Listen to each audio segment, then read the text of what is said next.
আসসালামু আলাইকুম রহমতুল্লাহি ওয়া বারাকাতুহু। আজ 15ই জ্যৈষ্ঠ 1428 বঙ্গাব্দ।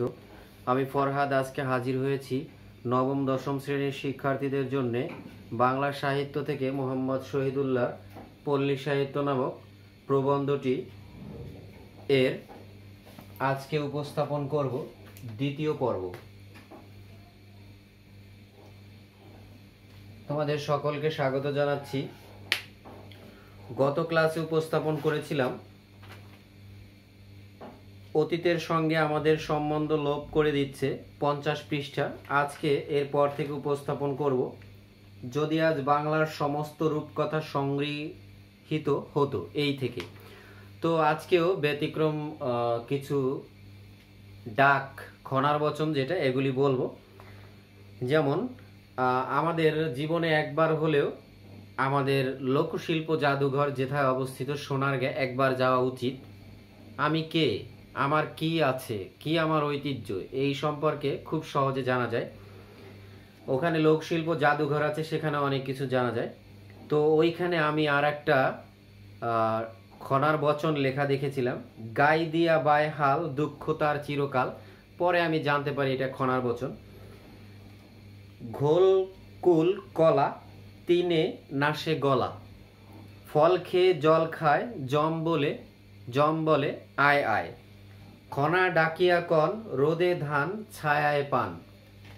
খনা ডাকিয়া কন রোদে ধান ছায়ায় পান।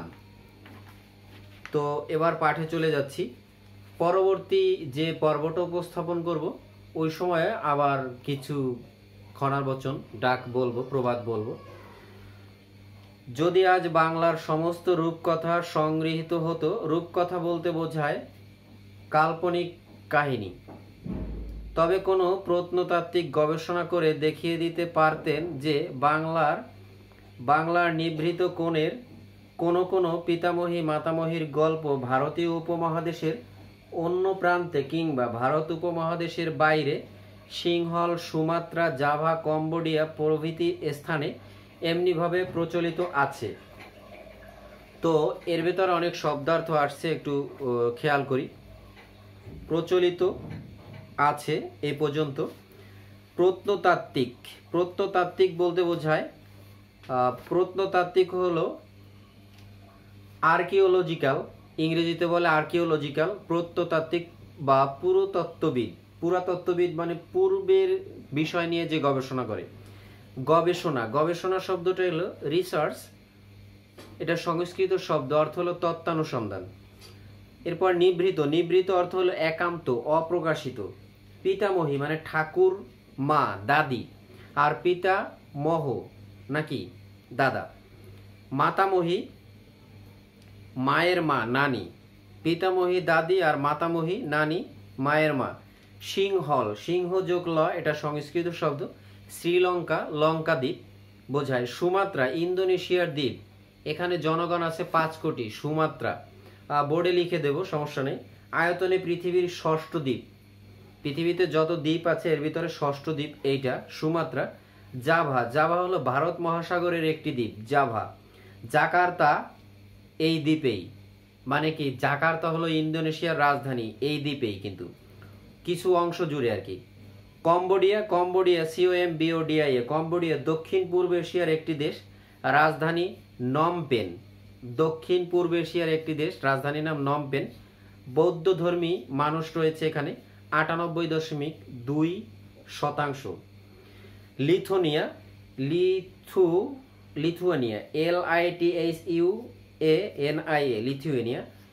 লিথুয়ানিয়া রাজধানী হলো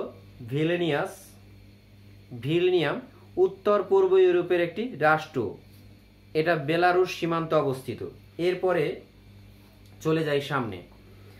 হয়তো ওয়েলসের কোনো পল্লী রমণী, হয়তো এশিয়ার বাইরে ইউরোপ খণ্ডে লিথুয়ানিয়া কিংবা ওয়েলসের কোনো পল্লী রমণী এখনো হুবহু কিছু রূপান্তরিতভাবে সেই উপকথাগুলো তার ছেলেপুলে বা নাতিপোতাকে শোনাচ্ছে। এখন কথা হলো, লিথুয়ানিয়া বলছি, ওয়েলসটা হলো রাজধানী কার্ডিফ আর যুক্তরাজ্যের অন্তর্গত একটি দেশ ওয়েলস, WALES, ওয়েলস। রাজধানী হলো কার্ডিফ। আর পোতা হলো পুত্রের পুত্র, নাতি। এটা তুর্কি ভাষায় বলে হোতা, অর্থাৎ পৌত্র, হোতা, নাতি। কে আছে এই উপকথাগুলো সংগ্রহ করে তাদের অবশ্যম্ভাবী ধ্বংসের হাত থেকে রক্ষা করবে? মানে কারো একজন আসা উচিত, যে কারণে ডক্টরেট ডিগ্রি প্রচলিত হয়েছে, জানি না তাতে কি হচ্ছে, এইগুলি সংগ্রহ করে রাখবে।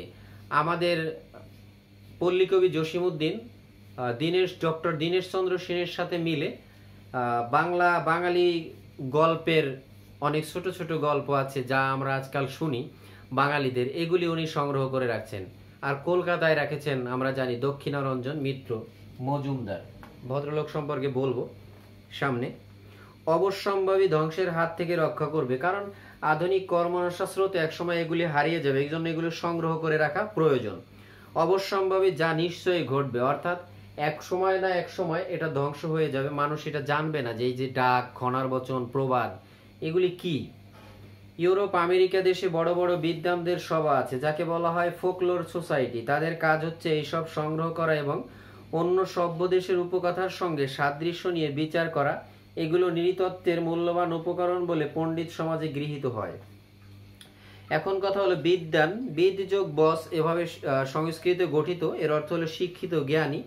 আর আমরা স্ত্রীলিঙ্গ এটা জানি বিদুষী, স্ত্রীলিঙ্গে বলা হয় বিদুষী। ফোকলোর এটা হলো লোকাচার বিদ্যা, লোকসাহিত্য আমরা যেটাকে বলি। গ্রাম অঞ্চলে দৈনন্দিন জীবন কাহিনী অবলম্বনে রচিত। শ্রীযুক্ত দক্ষিণারঞ্জন মিত্র মজুমদারের ঠাকুরমার ঝুলি বা ঠাকুরদার থলে যথেষ্ট নয়। বাংলাদেশের সমস্ত উপকথা এক জায়গায় জড়ো করলে বিশ্বকোষের মতো কয়েক বালামে তার সংকুলন হতো না। কয়েক বালাম। দক্ষিণারঞ্জন মিত্র মজুমদার তাহলে কে? 1877 সালে জন্ম তার, 1957 সালে মৃত্যু। ঠাকুরমার ঝুলি, ঠাকুর দাদার ঝুলি, ঠান দিদির থলে, দাদা মশায়ের থলে, এই যে 4 খণ্ড, এগুলো রূপকথা। এই রূপকথা উনি রচনা করেছেন, আমরা যেটাকে বলি ঠাকুরমার ঝুলি, এটা 4 খণ্ডে রচিত, ওইটা হলো 1 খণ্ড। এই রূপকথার গল্পের ওই ঠাকুরমার ঝুলি এটা হলো 1 খণ্ড। এরপরে বালাম ইংরেজিতে বলে ভলিউম, আর এটা হলো বইয়ের খণ্ড, আমরা যে ভলিউম সাউন্ড বলি সেটা না, এটা হলো। আর একটা আছে বরিশালে উৎপন্ন সরুচাল বালাম, সেটাও না কিন্তু, এটা হলো বইয়ের খণ্ড। আমরা শেক্সপিয়ারে পড়েছি রাক্ষসদের বাধা বলি, ফাই ফো ফান, ও smell the blood of a British man. এর সঙ্গে তুলনা করে পল্লীর হাউমাউ খাও, মানুষের গন্ধ পাও, এ সাদৃশ্য হলো কোথা থেকে? তবে কি একদিন ওই সাদা ইংরেজ ও এই কালো বাঙালির পূর্বপুরুষগণ ভাই ভাই রূপে একই তাঁবুর নিচে বসবাস করত? সে আজ কতদিনের কথা কে জানে। আমরা কথায় কথায় প্রবাদ বাক্য জুড়ে দিই, যেমন দাঁত থাকতে দাঁতের মর্যাদা নেই, ধরি মাছ না ছুঁই পানি, আপনি বাঁচলে বাপের নাম, এই রকম আরো কত কি। তারপর ডাকের কথা আছে, খনার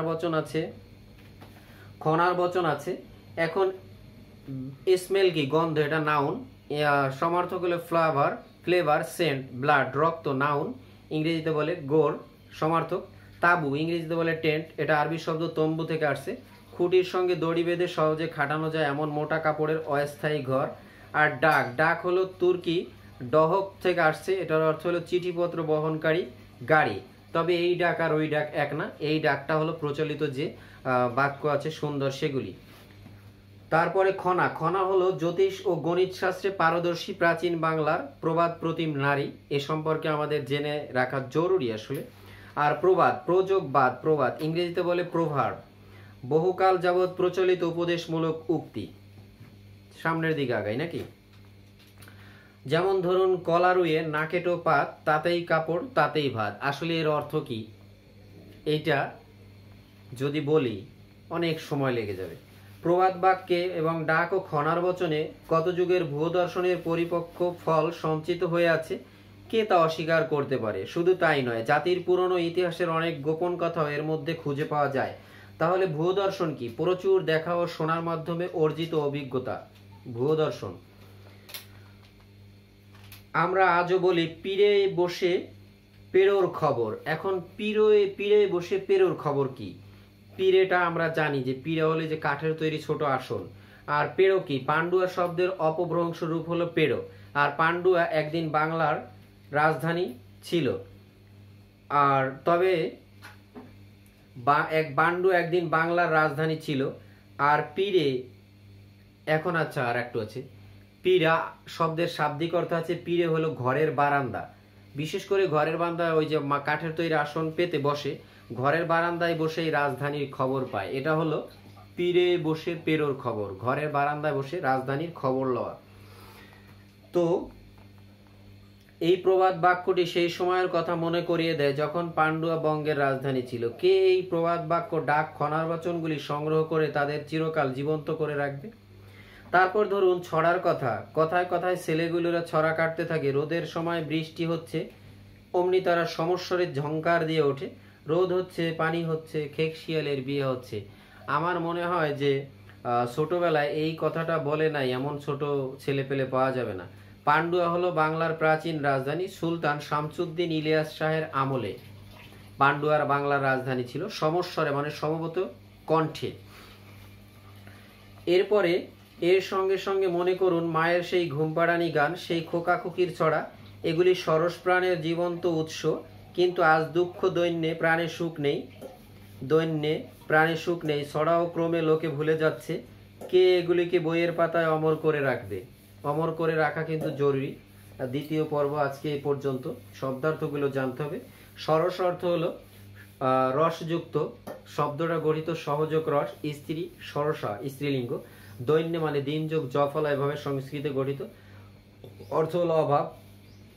ক্রম, ক্রমে হারিয়ে যাচ্ছে, ক্রম মানে ধারাবাহিকভাবে একের পর এক এগুলি হারিয়ে যাচ্ছে। তো আমরা শব্দার্থগুলো একটু খেয়াল করি। প্রত্নতাত্ত্বিক, প্রত্নতাত্ত্বিক, archaeological, ARCHEO, আর্কিও, CHAEO, আর্কিও, LOGI, logical, archaeological. প্রত্নতাত্ত্বিক অর্থাৎ পুরাতত্ত্ববিদ যাকে বলি আমরা। পুরা মানে পূর্বের কথা, পুরাতত্ত্ববিদ।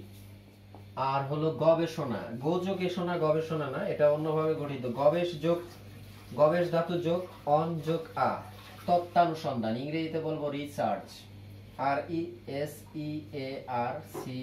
রিসার্চ, তত্ত্বানুসন্ধান, তত্ত্বানুসন্ধান। এরপরে চলে আসবো নিভৃত। নিভৃত শব্দের অর্থ হলো একান্ত, নিরিবিলিতে, একান্ত। এরপরে পিতামহী, পিতামহী হলো দাদি। আর সিংহল, সিংহল হলো শ্রীলঙ্কা, সিংহ যোগ ল, সিংহল, সিংহ যোগ ল। আর এই শব্দটার প্রয়োগ করছে জীবনানন্দ দাশ তার বনলতা সেন কাব্যগ্রন্থের বনলতা সেন কবিতায়। সিংহল সমুদ্র থেকে নিশীথের অন্ধকারে মালয় সাগরে অনেক খুঁজেছি তারে। পরবর্তীতে তোমরা বলবা।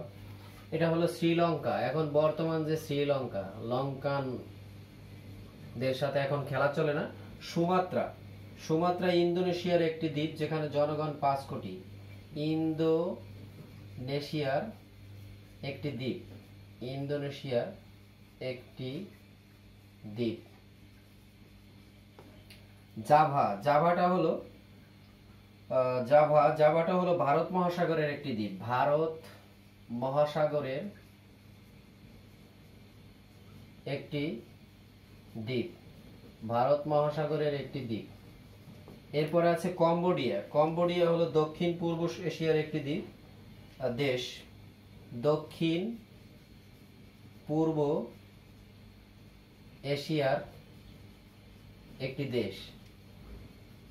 আর তো আসলে এত কিছু শব্দার্থে বলা যায় না। লিথুনিয়া, লিথুনিয়া রাজধানীর নাম ভিলনিয়াস, উত্তর পূর্ব ইউরোপের একটি দেশ, উত্তর পূর্ব ইউরোপের, ইংরেজিতে বলে আবার ইউরোপ, ইউরোপের একটি দেশ, ইউরোপের একটি দেশ। এরপরে আছে ওয়েলস। ওয়েলসটা হলো রাজধানী কার্ডিফ, যুক্তরাজ্যের অন্তর্গত একটি দেশ, যুক্তরাজ্যের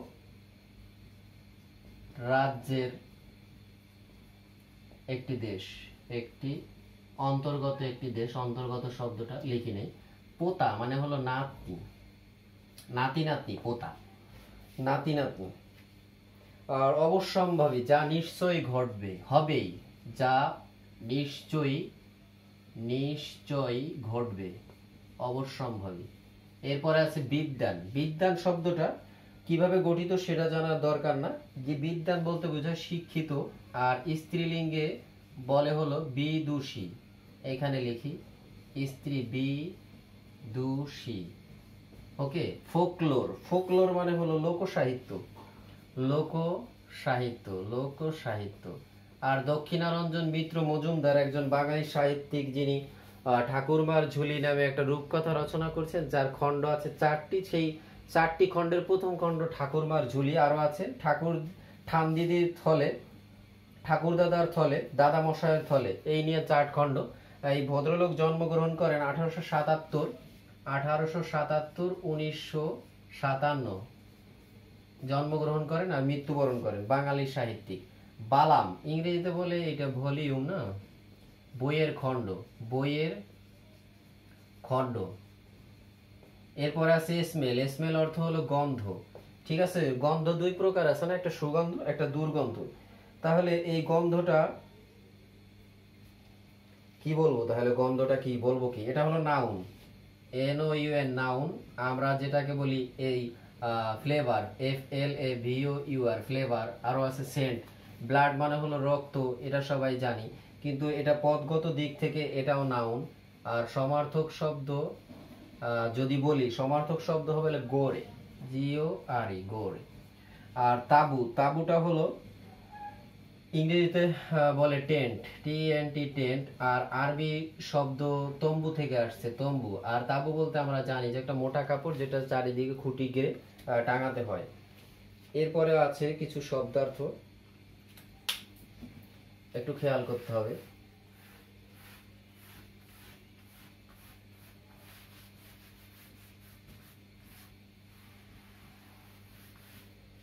শব্দার্থ আছে এরপরে ডাক। এই ডাকটা হলো আমরা যে বাক্যগুলি শুনি সেইটা, চিঠিপত্র বহনকারী গাড়ি, ডাক। ওইভাবেই মানে চলে আসছে যেগুলো প্রচলিত গত, প্রচলিত বাক্য বা গত। আর খনা, এনি হলো জ্যোতিষ, গণিত শাস্ত্রে প্রবাদ প্রতিম নারী, প্রাচীন বাংলার। খনা, জ্যোতিষ সংক্ষেপে লিখে দেই, জ্যোতিষ। কৃষি বিষয়ে তার অধিক পাণ্ডিত্য ছিল। প্রবাদ, প্রবাদ শব্দটা খুবই সোজা, প্রযোগবাদ, প্রবাদ। আমরা জানি ইংরেজিতে বলে প্রভার্ব, ইংরেজিতে বলে PROVERB, প্রভার্ব মানে প্রবাদ। আর এটা হলো বহুকাল যাবৎ প্রচলিত উপদেশমূলক উক্তি। তাহলে আমরা বলবো প্রচলিত উক্তি, নাকি প্রচলিত উক্তি। কলা রুইয়ে নাকে টোপাত, তাতেই কাপড় তাতেই ভাত, নাকি। এরপরে ভুয়ো দর্শন। ভুয়ো দর্শন প্রচুর দেখা শোনার মাধ্যমে অর্জিত জ্ঞান, প্রচুর প্রচুর দেখা ও শোনার মাধ্যমে অর্জিত জ্ঞান, অর্জিত জ্ঞান।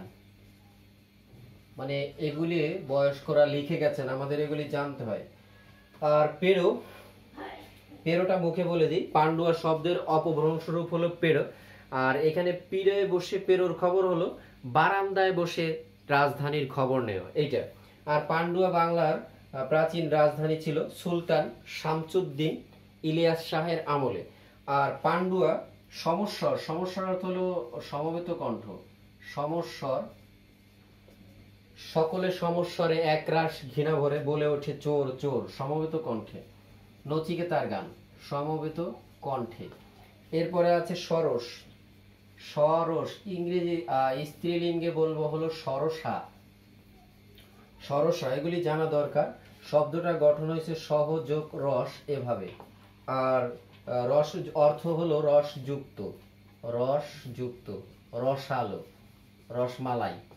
তারপরে আছে হলো দৈন্যে। দৈন্যে, দৈন্যে শব্দ হলো দিন যোগ জ ফলা, দৈন্য।